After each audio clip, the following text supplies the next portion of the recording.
Welcome into the Illini Inquirer Podcast. It is Jeremy Werner, joined by J Leman. We had to get J Leman on after that season, a 10-win Illinois football season capped with this 21-17 win over South Carolina in the Citrus Bowl. So far, we've already learned that Xavier Scott is back, Luke Altmaier is back, J.C. Davis is back, and we await Gabe Backus. We'll talk about all of that. Jay, we were just talking before we came on here. Things are going kind of good, kind of well for Illinois football right now. Yeah, football and basketball too, right? You feel like it has momentum as a program, but from where the way they were able to finish, remember coming into the season, we were thinking 5, 6, 7 wins. Can you make a bowl game? Can you get to the more manageable part of the schedule in November? And they surprised us throughout the whole year. Other than Oregon, they were in every football game they had with a chance to win in the fourth quarter. And just got one thing that I have been waiting to see, when you played Iowa or when Wisconsin was Wisconsin, you even had under Northwestern with Pat Fitzgerald, the teams got better as the year progressed. And I thought this team got better, right? It struggled a little bit in the first half against Kansas, but found a way to win with that pick six and found enough pieces on the road in a hostile environment in Nebraska that I think built confidence. But what I saw was this team really improved throughout, whether it was Pat Bryant, who was solid throughout, but really peaked late in his performance, or that offensive line, or the defense that came through clutch in a lot of different ways. So I love the improvement. And obviously the exclamation point was going to a bowl game at a neutral site against a good South Carolina team who Lee Corso famously said is the best team not in the playoff, right? And very hot. And I thought it showed a unique game plan that they had. Both teams kind of had their trickerations in there and tried to make some plays happen. But really, really good game plan from the Illini coaching staff all around. Before we zoom in on really the future of this program and the future of this roster, which is pretty dang exciting, let's talk about that win over South Carolina, who I know they were without two of their best players, Raheem Sanders and obviously Kyle Kennard's a phenomenal defensive end. But Illinois was out without its top wide receiver. This was one of the most entertaining games of the bowl season, certainly one of the most electric with what happened with the coaches there, Jay.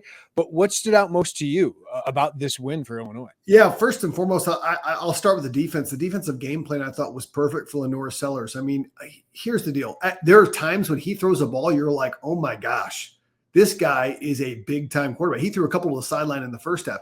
And then other times he would absolutely airmail the ball to a wide-open receiver. And the consistency isn't there. I think they saw that on tape and said, listen, this guy ran for, I think it was like $170 or something against Clemson or something.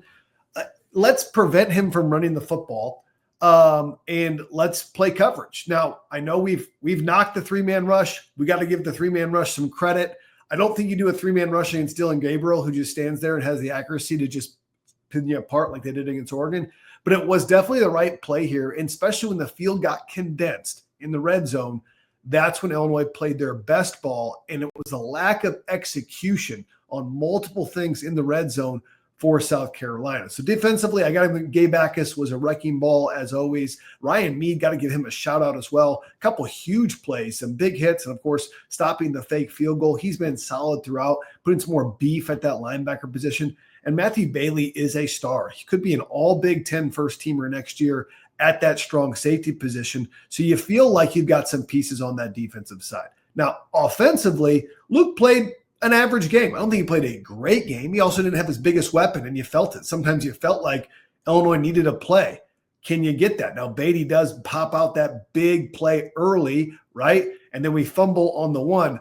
Fumble because I'm surprised they called that a fumble on the field and not just he was down at the half-yard line. I don't think any fan base is upset if you call him down at the half-yard line there, right?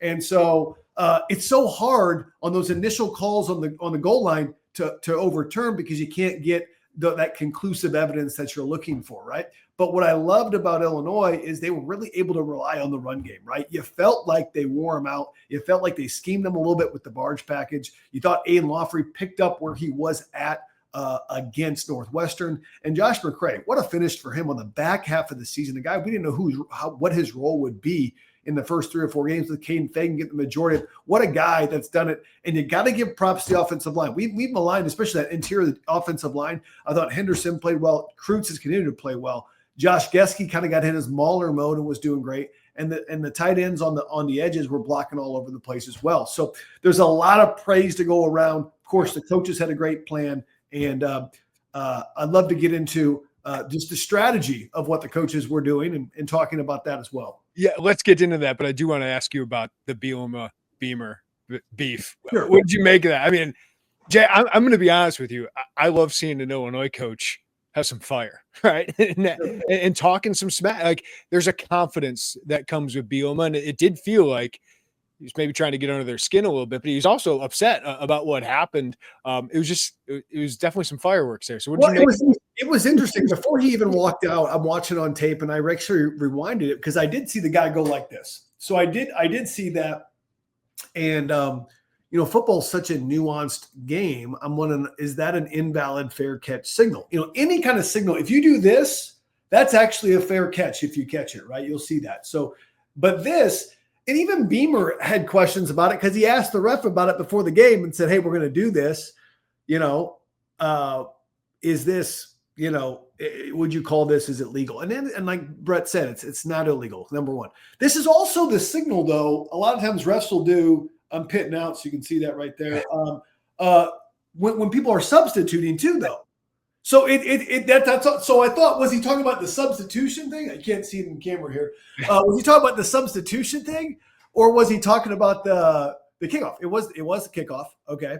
And so I liked it. And then I thought both of them were just being gamesmen, right? Like this was a gamesmanship game where I thought both of them were kind of in that gray area of like that T-bar for a kickoff is not a fair catch. And he asked beforehand. It's kind of a smart play if it works, right? If you're a head coach, try to put yourself in position. But Bielema with the substitutions, he is playing it to his advantage. And South Carolina never really adjusted that. Like, hey, we can't keep subbing multiple times because then we're gonna have to call a timeout or we're not gonna be able to be in Seller's ear. Right. I thought it was fantastic back and forth. Well, yeah, and here's the thing: you can say what you want about the subbing, but it is a legal strategy, right? Yeah. To shorten the game, number one, and number two, to get the offense out of rhythm. Now, what's different is you have officials you've never had before, right? Because they're going to be from a neutral conference. I think these were Big 12 officials or something like that. And I'm sure there's different protocols, to a little bit, per each conference on how they actually do that. And they were trying to sub, late and sometimes extra guys that one right after they had the blow up on the sideline. They sub late again and they put James Kreutz in late again and waited. But I want to give the listeners context for why that rule is in place. So when Missouri started going just crazy fast in their offense, and Northwestern used to go crazy fast, and some of these other teams used to get 90 plays a game. It was like just insane. Mm-hmm. They would substitute, and the officials would just set the ball down as quick as they could. And the substitution would be ready, and the defense couldn't adjust. Sometimes they'd run a sweep into the boundary. 5 guys would go out. 5 guys would come in because you couldn't see who was actually substituting on the sideline, and you'd have the totally wrong defense on there. Yes. So it was a rule to help defenses actually have an equal playing field so that they could match up. Because in that Wild West, probably 2005 to 2015 era, it was like, let's go as fast as we can, the Kevin Wilsons of Indiana, and just try to blast people and sneak people in. And so that rule was put there for it was actually a legit rule why you have to do that. It is a strategy. Brett uses it a lot. It does look like our linemen take our time, and it worked to perfection. Yeah. All right, let's talk a little bit about the strategy of this game. I mean, Barry Lunny, we talk about how this passing attack is improved, but the running attack kind of under the radar, Jay, got pretty good at the end of the year, but mostly it was just more efficient this year. Last year, 3.8 yards per carry. This year, 4.4. Last year, 126 yards per game. This year, 154. He kind of leaned into that. What did you see from the running attack and just Barry Lunny in this game against South Carolina? Well, one, they never gave up on it, right? I think you have to stick with the running game. And number two is They did it without any Luke Altmaier runs, which is completely interesting, right? I mean, before Luke was the leading rusher in some of our games, especially early in the season. And they were able to do point of attack runs and then mix in the RPO game with Zachary Franklin, with Hank Beatty early in the game.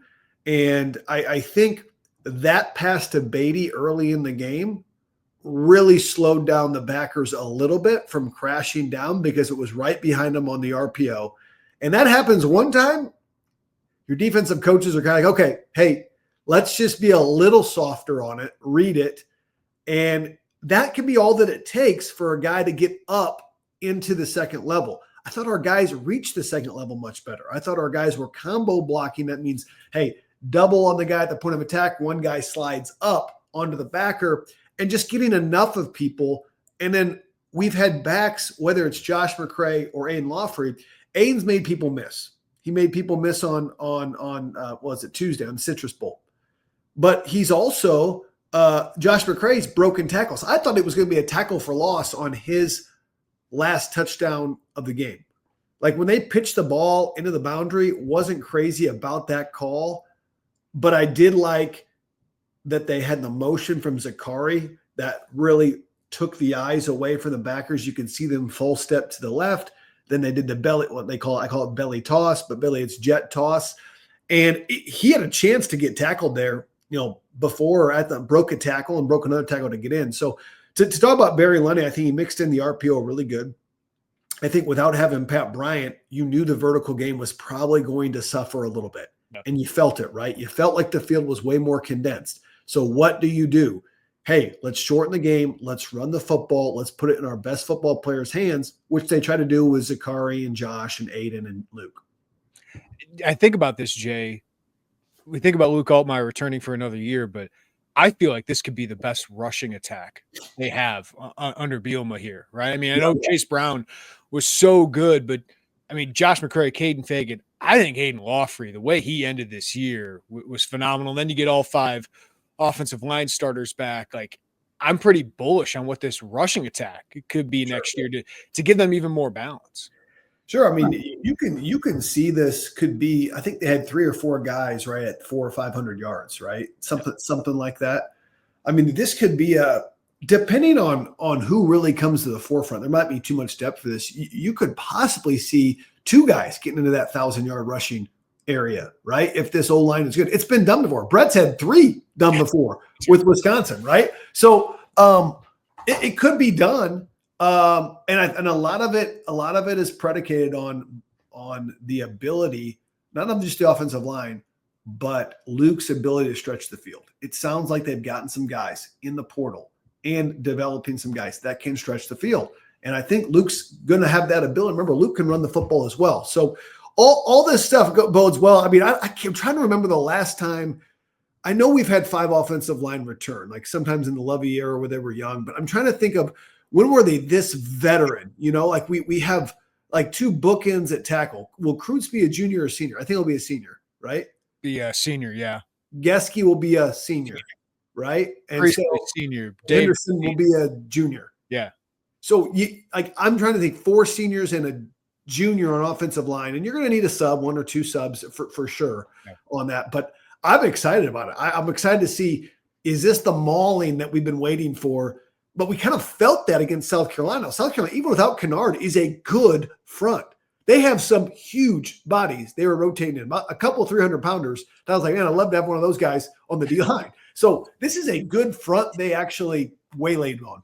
Yeah, I mean, there's 2 guys at defensive tackle that'll get drafted. TJ Sanders probably in day 2. Tonka Hemingway, late round draft pick. And I know they have Kennard, but Dylan Stewart is a stud, like a freshman All-American. And Jay, they dominated in the trenches. Now I'll even go to the defensive side of the ball. They were really good in the trenches. That was really, really encouraging to kind of see that kind of Big Ten ball against that SEC trenches right there. Yeah, you didn't feel like, so there's been so many games. Let's think about it. Penn State, Kansas, Oregon, you begged them not to keep running the football because it was like 7 yards a clip, 12 yards a clip. By the way, I've been watching Katron Allen and Nicholas Singleton. They've been doing that to everybody. Well, I mean, so I don't feel that bad anymore. Like they've been doing that to everybody. And so at Penn State. But that being said, I was proud of how we played. I think although Malachi Hood got banged up, our backers have been better. They have improved. Ryan Mead was solid. Kreutz, I think, got healthier and healthier as the year goes on. I think Malachi Hood could have a big year. I think Dylan Rosiak, let's not forget, he was our best defender probably of the first 6-7 games, at least in the front 7, other than Gabe Backus. That linebacker, he was our best defender. He's going to be back as well. So you feel like you have a lot of pieces. You get Backus at the defensive level if he comes back. You have a leader in Rosiak and Kreutz. And then you have Xavier Scott, who's got tons of reps back, Miles Scott, Bailey, Patterson, Cox. You've got Jaheim Clark, who hopefully he's okay, who got some good minutes down the stretch. You feel like you have experience at all positions. And I'm trying to remember the last time we felt like, I know the D-line will be a little thin. I shouldn't just skip out on that, but we've had this much experience on the back end and with on all different positions. I think this is what a good program does. It builds depth. And it just kind of, people kind of slide up. Hank Beatty all of a sudden starting, right? Jaheim Clark's all of a sudden starting. Joe Barna's getting reps. Malachi Hood is starting. Those are the things that we have not seen, and we've had huge drop-offs. We haven't had that, so I'm excited about that. You mentioned the wide receiver, Hank Beatty. Great performance. 13 snaps was all they had. He had 4 catches for 90 yards. He was all over the place, and I will say this, that they might not win that game without that third down catch. No. So that was a big catch, and got robbed as an all conference punt return, but should have been. Yeah. What do you think of? They add Hudson Clement from West Virginia, very good guy, former walk-on. Justin Bowick, huge, 6'4", 200 pounds, had 2 monster games in the MAC this year. But then you have Hank Beatty and Colin Dixon, Malik Elzy, Alex Kapka-Jones. Like, it's probably one of the more intriguing positions to monitor in the offseason because you feel you have talent and you've added some competition and guys who have proven it at this level. So it'll be fascinating to see how that competition kind of bears out. Here's the thing, and this is the challenge: is the portal opens back up after spring ball for a bit, right? I wouldn't be surprised to see one of those guys gone for sure. There's just not enough balls for the talent that they have there, and what I like is I feel they went out and got some guys that were a little bit different than what they had. I feel like Clement could be it's Clement, right? That's all. Yeah. Could be a Zachary Franklin, Wiley receiver, and that's where they're going to place him. You feel like Bowick would be the vertical threat, kind of also like Pat Bryant, but also kind of like they used Harbor at South Carolina, who's just a big vertical threat.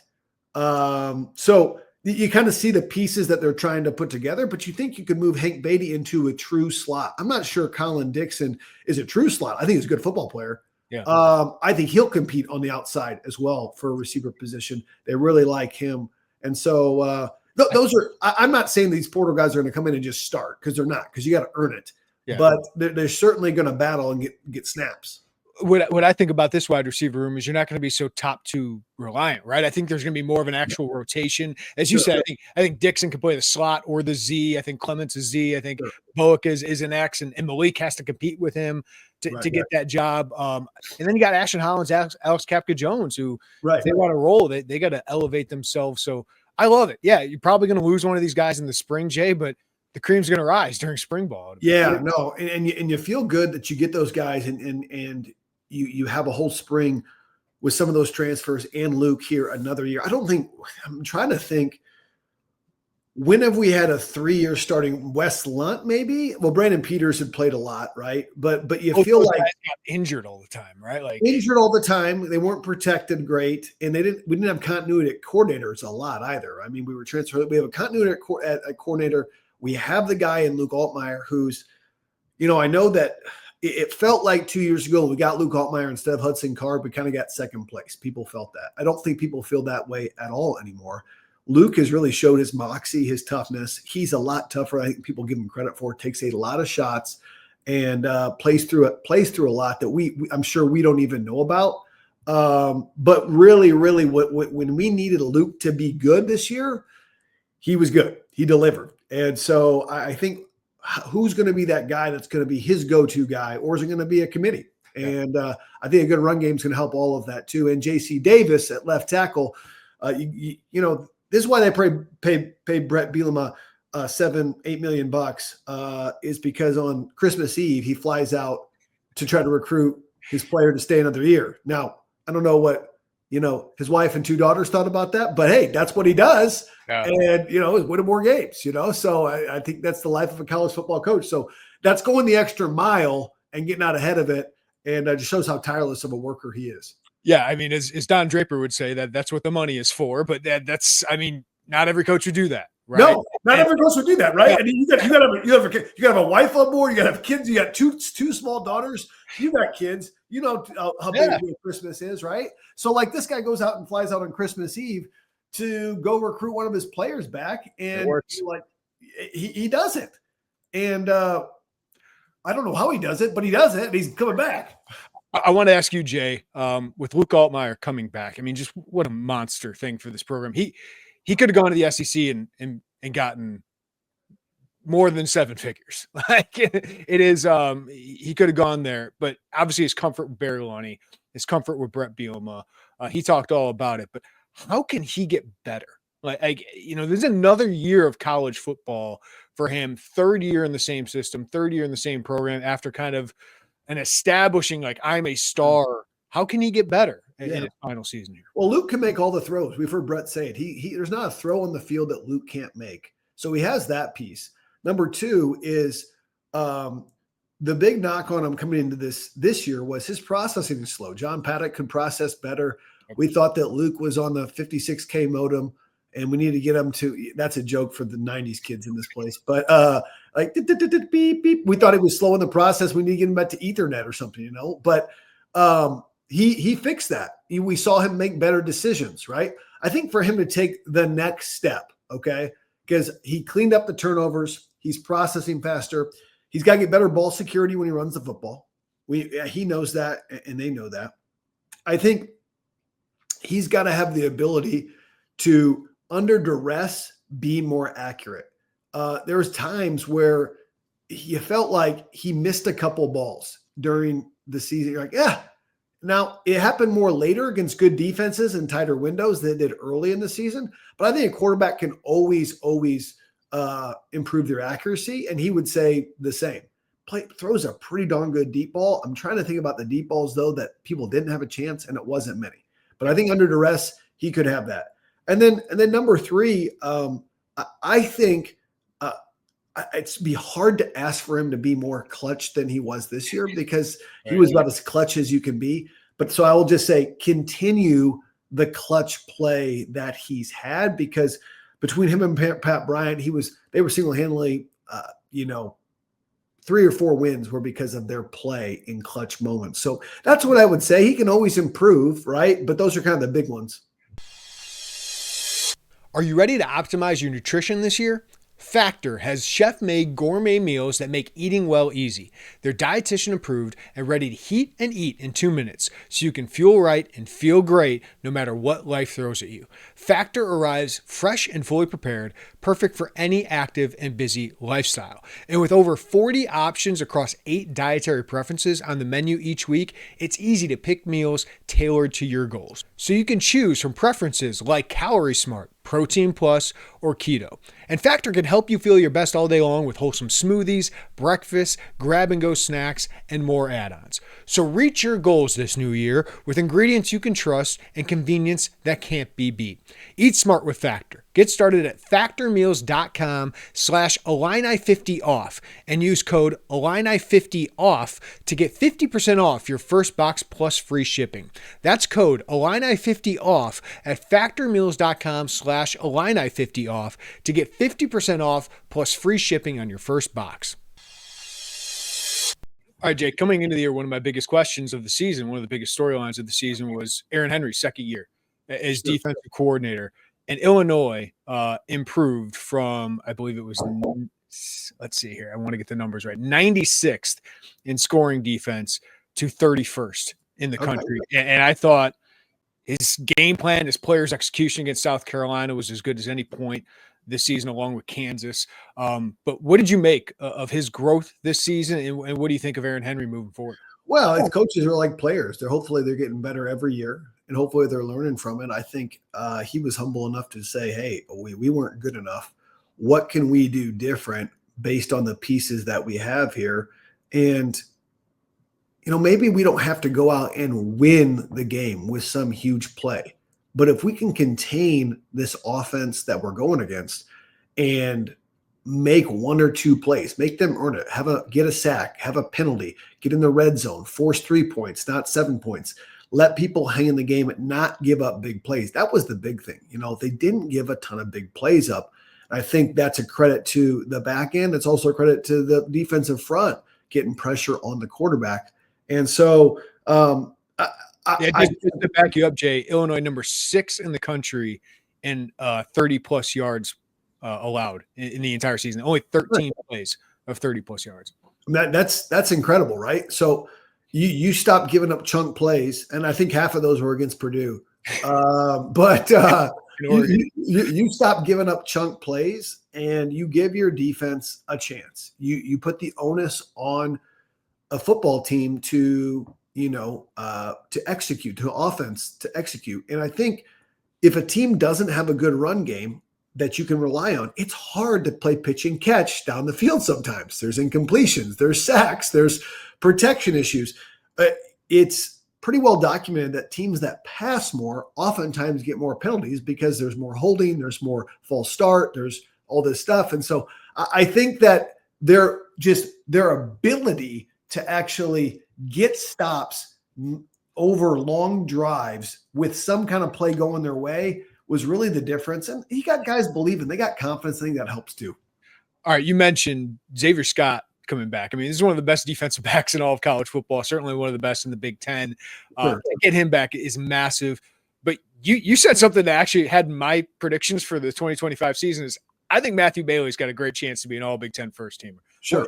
The way he ended this season reminds me of the way Sidney Brown ended the 2021 season, where it seemed to all start to click for him. And Matt might actually be better against the run because he's bigger. Now Sid became an unbelievable in coverage as well his final year here. But what did you see from Matthew Bailey late in the year that makes you think that, Jay? Well, one, I saw that so many times in our defense for Illinois, but also in many defenses, this is not uncommon, is a lot of times the ball will come back to the eighth man, which is that strong safety.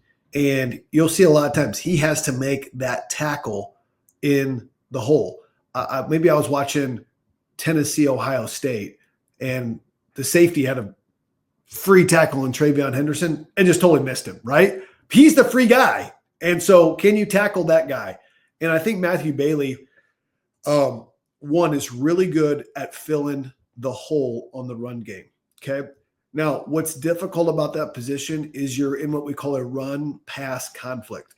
You've usually got to guard a tight end. Sometimes tight ends can block for 2 seconds and then go out for a pass. Sometimes tight ends go right out for a pass, or it looks like they're a pass, or maybe they're coming out to block you and it's really a run. I think he was a little slow in identifying a couple situations early in the year. And I think he got much better with his game reps. Remember, Matthew Bailey had not really played that much, right? He played like a series last year, did spot duty for 3 NFL defensive backs the year prior. And you saw when he hit game 7, game 8, he started to be aggressive, start to get those double-digit tackles and really clean up a lot of different mistakes that the defense was making. And you have an eraser on defense. When you have an eraser on defense, it makes up for a lot of errors. It felt like he was erasing stuff with his ability to tackle, his physicality at the point of attack. And later in the season, really his defense on the tight end, which was a struggle point for the first half of the season. We've talked about retention, how important it is. Yeah, so I got that retreat from the big dog. to get J.C. Davis, Altmaier, and Scott is back is huge. But if you can finish this with Gabe Backus, what would that mean for this defense if you can get your star pass rusher back? Well, it feels like if there's a position that really needs somebody to come back, it's the D-line. It feels like that because Dennis Briggs, who was really solid this year, thought he was really unsung, kind of an unsung hero of it, is gone. I do think Joe Barna and Alex Bray are going to be good football players. Pat Farrell is going to be a good football player. Who's 55? Jeremy Werner. Warren, going to be a good football player, right? I'm as intrigued. Like, we'll talk about the Wisconsin transfers they got coming up front, but like, I'm as intrigued as any outside of wide receivers is the defensive line, because year 3 for some of those guys, right? Like, it's different, Jay, right? Like when you're year 3 as a defensive lineman, like the depth of that group, like even if you lose your starters, like the depth can be really improved. It could be important. Now, Gabe Backus, it felt like a couple games he was a one-man wrecking crew. Yeah. Just like it just looked like even if he wasn't getting the sack himself, he was being so disruptive. He was creating sacks for other people. So, can you get Gabe to come back? I sure hope so. I don't know what his draft grade is. Do I think if he had another huge year, could he improve on that? I do. I actually do. I do think he could improve on that. Because I think he's got a little bit. He's always been a great bull rusher. He added some different things this year. Can he really take the next step as a pass rusher this year? I'm sure they're having that discussion. And I'm sure we'll find out here. It's got to probably decide before school starts, Robert. Yeah, January 15th is the deadline. So I would imagine next week. I don't know. You got to ask, and you wonder, what is the NIL price ticket? It's not disclosed to us, but Gabe Backus is probably like, well, JC Davis came back. Hey, JC, well, what's going on with how'd you get to come back? Oh, I wanted just to play. No, tell me why you really came back, right? So I don't know. I'm sure that's a conversation that has to be had with a guy like Gabe. Well, when you think about like Luke Altmaier is the biggest ticket item, right? Sure. Xavier Scott's probably number 2, probably what I understand. JC is pretty high on my list because he protects Luke Altmaier, but Gabe is right up there with those guys, right? I mean, you talk about somebody who can cover and somebody who can rush the passer, and the pass protector. Those are the big ticket items all right there. And here's the thing: you're fighting as an Illinois coach. You're fighting agents saying, "Hey, come to the NFL. You're going to get paid. Blah blah blah. We think you're this. They'll tell you what you want." You're fighting other schools possibly calling high school coaches and saying, "Hey, would such and such be open to this?" Which is, I mean, technically tampering, but not, because you're not. You're just kind of saying things out there. So I mean, I'm sure all that stuff goes on. So Gabe's got that for the last 2 off seasons. I can tell you. So they're competing against all these different things to think that these coaches are not competing against other schools and the NFL for these players. It's difficult, right? And I think what's been impressive about Brett is he hasn't had player exoduses, right? Some players have left, that hasn't been a good situation. He's really retained. I think, like you said, it's not sexy, but it's really productive. Yeah. All right. I do want to ask you, I don't know how much you watched Wisconsin. I know the defensive front wasn't great, but to steal 3 starters from Wisconsin, one, it makes me go like, what's happening at Wisconsin that they're having like a total roster reset? Sure. You're losing all these players, but adding all these players. So you got to help me out here. I looked at the transfer portal stuff. Yeah. Were those guys starters? Yeah. So James Thompson Jr., Illinois loves him. He was a 2-year starter for Wisconsin, missed this year with a pec injury, but he's going to be back. Okay. Kurt Neal was their starting nose tackle this past year, solid year. And Leon Lowry transferred from Syracuse, had a really good year 2 years ago at Syracuse, not as productive this past year, but I mean, they needed proven Big Ten players up front, right? So to add 3 of those guys, and then Tomiwa Durajaye from Florida State didn't start last year, played a little bit at West Virginia 2 years ago, really talented, explosive, big, kind of that. So all of a sudden, you feel like you've got a lot of depth on that. Got a lot of experience coming in. Sure. James Thompson, they think is really good, kind of Keith Randolph type, and Kurt Neal, they hope can play like T-Rod. We'll see if he can. That's great, But the question is, why in the world are these guys leaving Wisconsin? Right, in year 3 under Fickell, you felt like, at least from the outside, I know we never felt like the air raid really matched for Wisconsin. I know that, and we've talked about this. It bombed at Purdue. It bombed at Wisconsin. Nebraska's had some issues, although it wasn't air raid.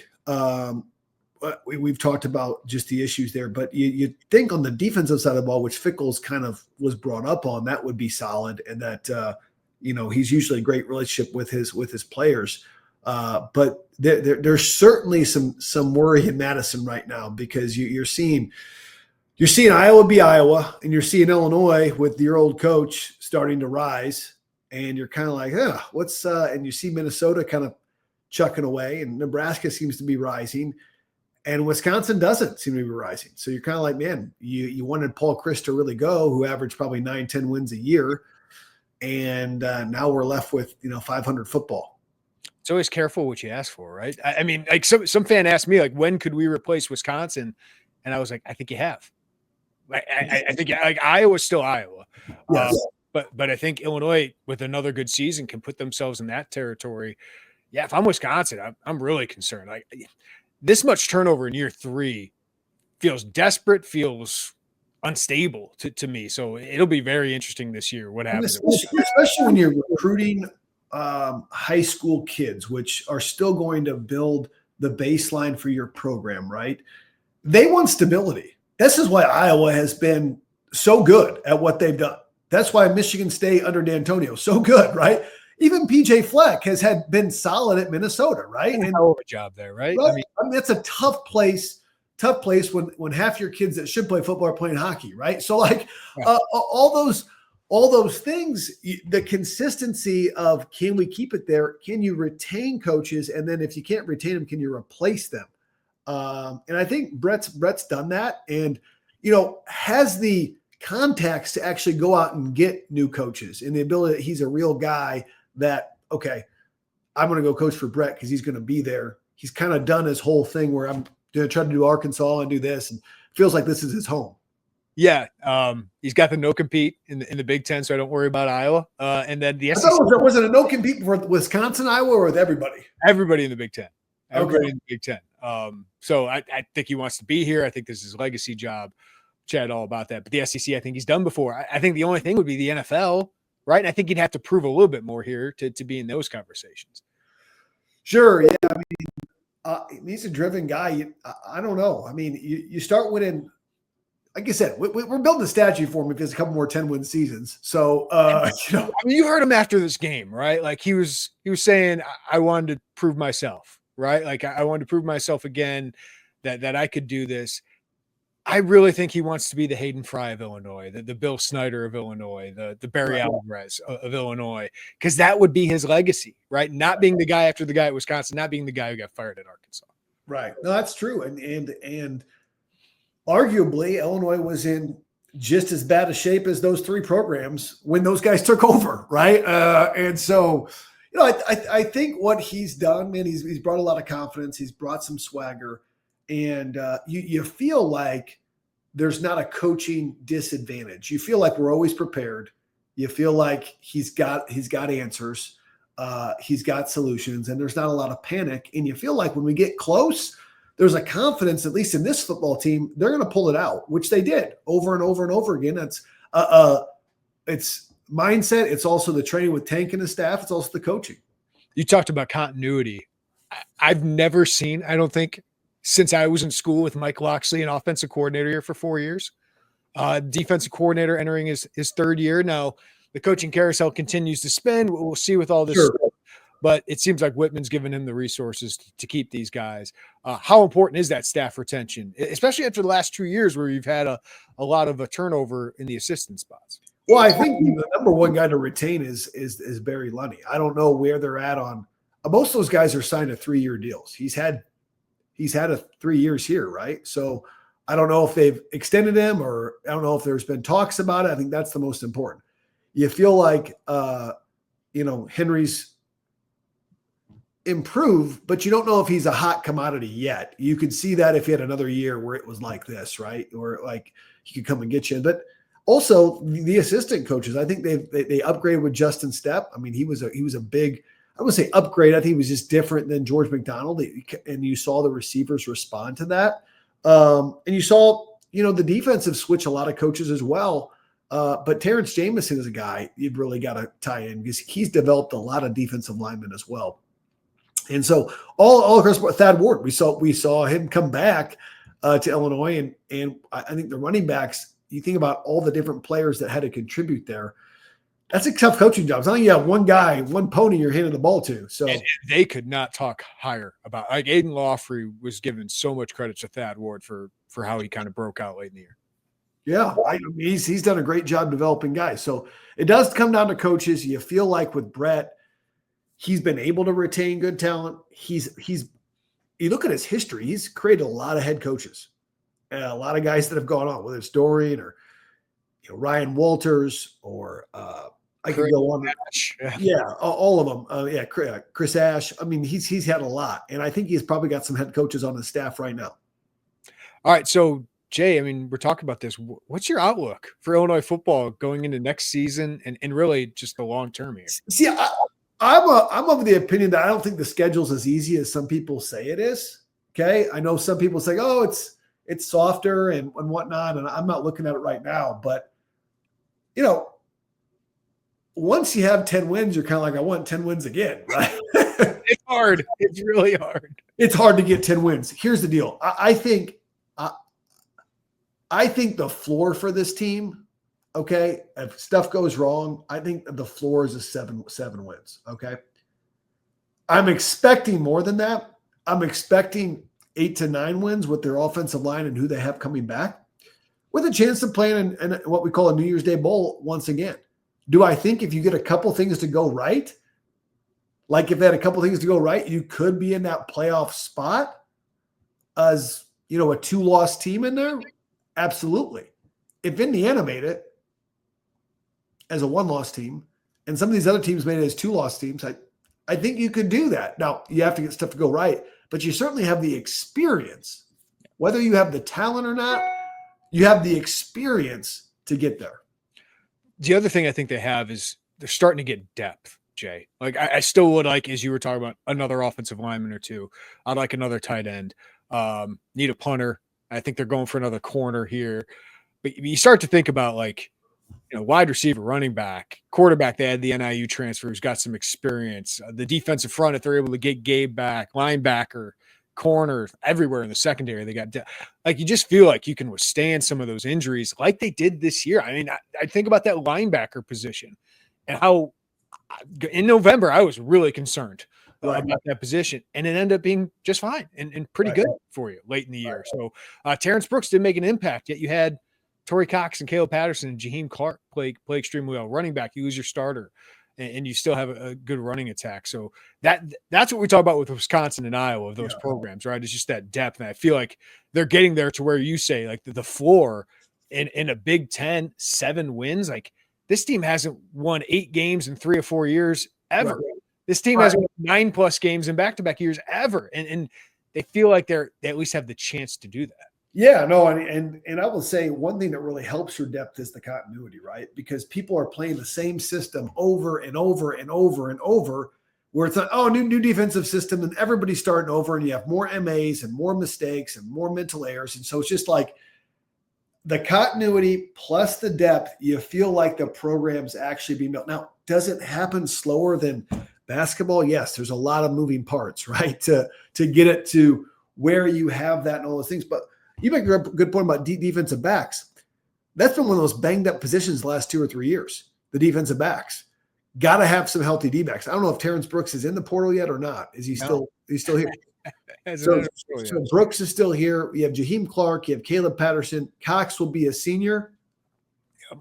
Will be a senior. You feel like you have 3 or 4 guys there. You're like, yeah, they've gotten reps and can play, right? So one guy that I has flashed on special teams to me is, I think, is it Tyler Heckel or Tanner Heckel? Yeah. Tanner Heckel.